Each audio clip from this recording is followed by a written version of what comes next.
Register for our free newsletter. Graeme Murty wanted to quit as Rangers manager 5 minutes after watching his side crash 4-0 to Celtic.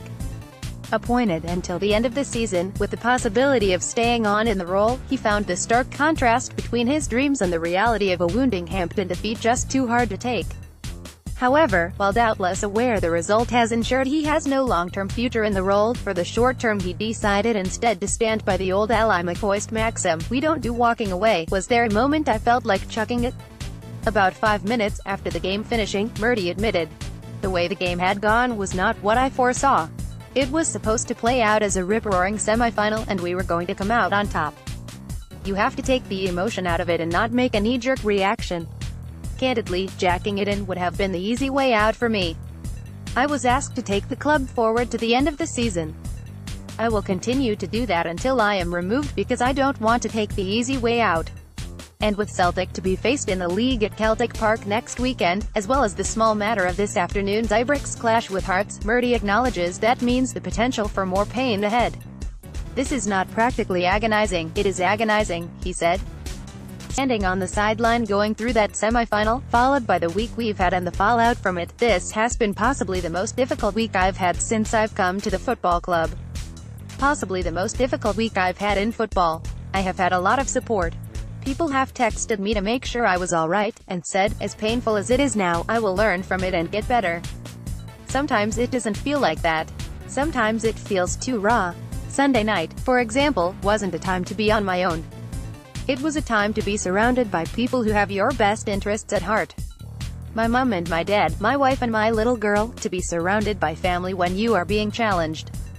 Everyone needs that when life throws up challenges, and I am really fortunate I have a really strong family around me that were there for me at that time. But you come through tough times, and have to hope that by doing the right things on a daily basis, you become a better person and a better practitioner at your chosen job." At the age of 43, and with a long playing career behind him, Murty says he has seen his share of hard times. "This has possibly been the hardest week I've ever had in football, but getting relegated from the Premier League with Reading was rough too," he said. "The day afterwards, I had to go on a radio show and do a phone-in with fans. And I had days at Reading where they had Pants Day. All the fans came with loads of pants and threw them onto the pitch because we were pants. Not that previous bad experience has prevented last week's embarrassment from taking its toll. My confidence has taken a hell of a dent," said the Rangers boss. Standing on the side, as a young person, in the full glare of that environment, and actually going through that is going to dent anyone's confidence, I'd suggest. But there have been bigger managers than me, more experienced managers than me, who've gone through similar situations and come out the other side.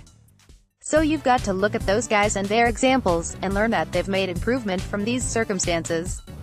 It's hard, it's difficult. I won't shy away from that fact.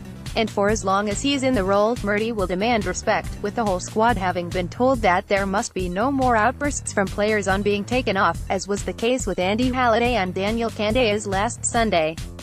Being substituted in the biggest game of the season, against our biggest rivals, is not a nice experience. "I understand that," said Murty. "But we still have a way of conducting ourselves. I am a good guy. I think I'm an affable person, a respectful person. I think I'm very open, too open at times. But you don't get play in the Premier League and international football without a deep core of resilience and a burning desire to win. I've got that. I'm here and I'm still going to do the very, very best that I can, and I still believe the team have got enough to get where we want.